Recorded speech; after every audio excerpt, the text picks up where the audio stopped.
Gentlemen, in the shop today is a Coleman CT100U, and it was brought in because the owner could not get the chain tight. He said I would tighten the chain, drive it, and it would get loose again.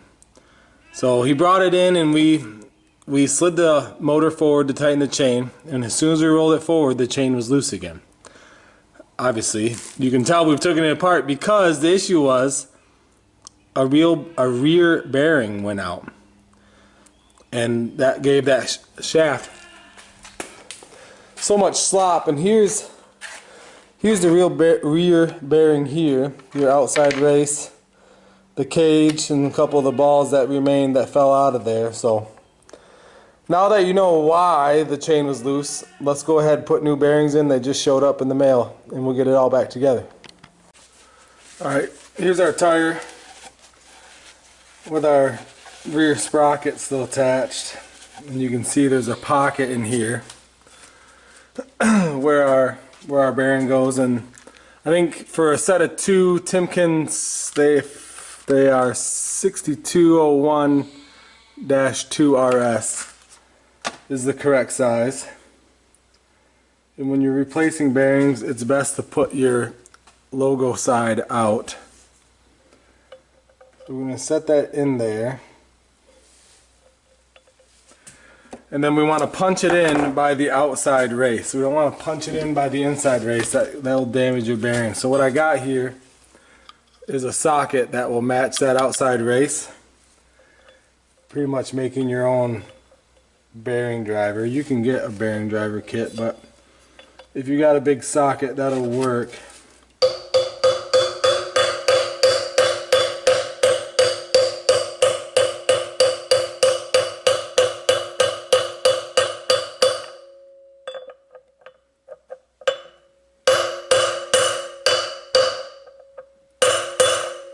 And you'll know when your bearing is bottomed out when you hear a different pitch to the noise when you're tapping it down. So there's one side. Let's clear out this pocket here. And really, you don't have to put any grease in these because these bearings are sealed on each end. If they weren't sealed bearings on one end, obviously you would put the unsealed side in towards the axle and fill that full of grease, but they have a seal on each side, so they don't need that. You want to make sure you put your spacer back in. This one's a little chewed up from the damage. Make sure I have that center.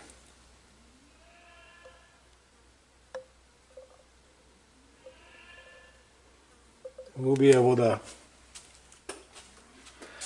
get in there with a punch afterwards and make sure that's centered.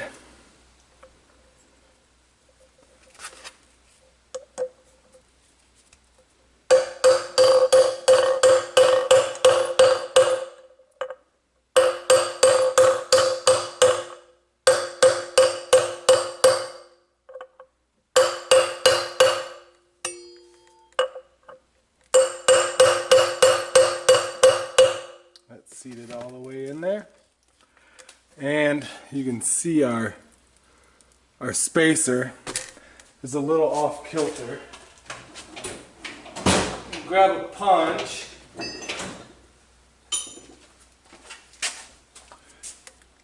gonna need a little smaller one.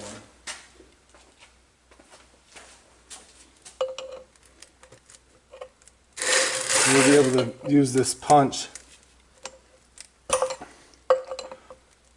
to square that up a little bit.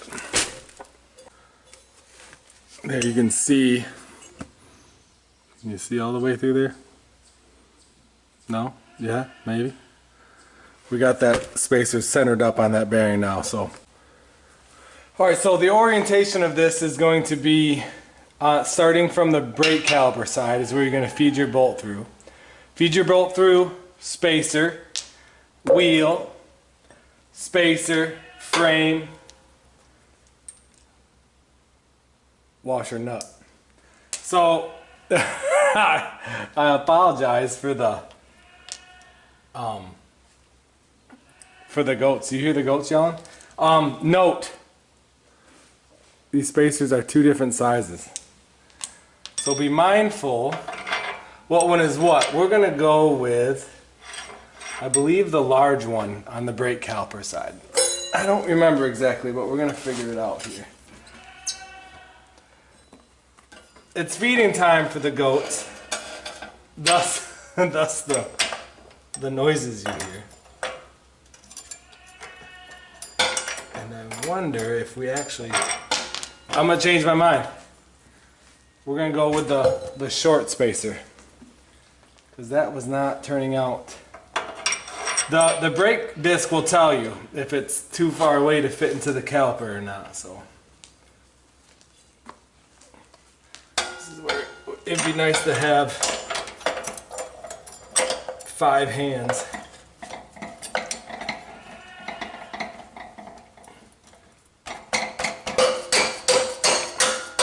You don't want to mess up the threads on the bolt, but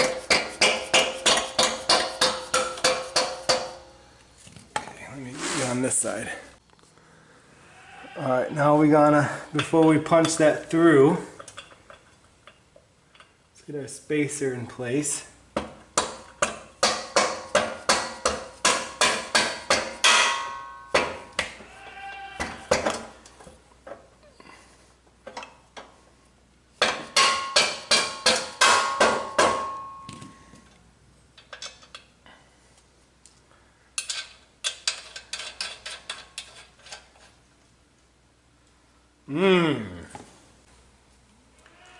Okay, folks, I lied to you.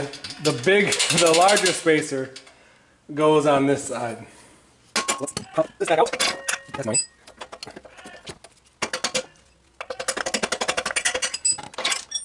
It starts all over the large spacer on the brake side. Can't put them all.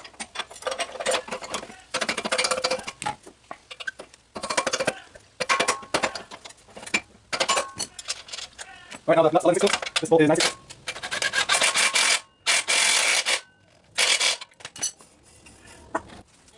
There you go. Alright, as far forward as we can. This will be a trick to this one person. Why are we going to do it?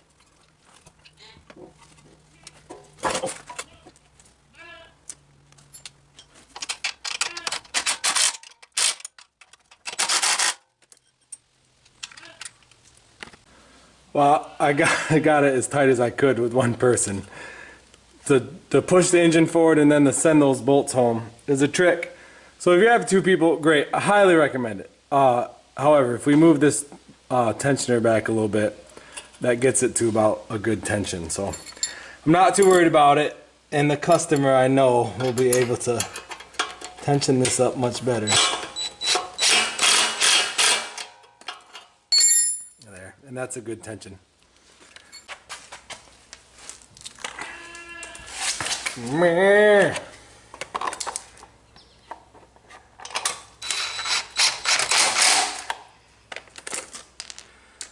These bikes are so interesting. That's a 10 mil.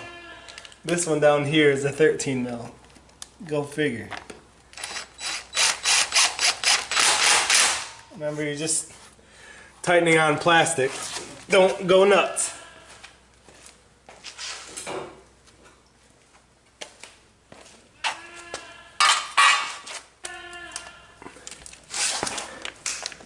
And these ones back here are 8 mil.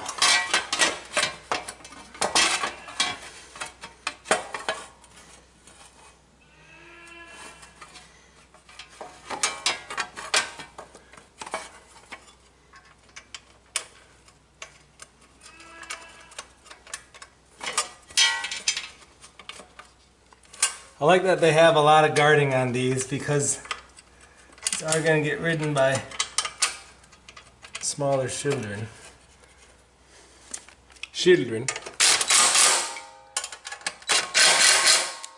Alright, let's ride it.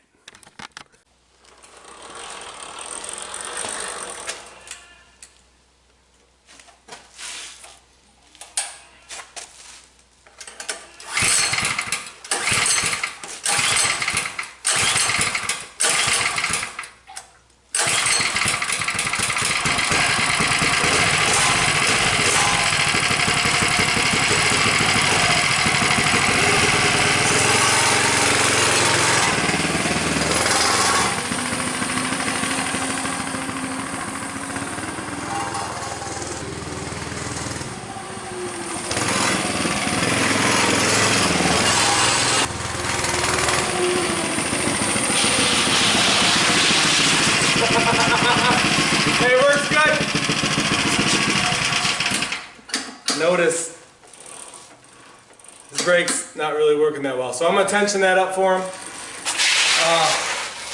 Thanks for watching, hanging out in the shop. See you on the next video.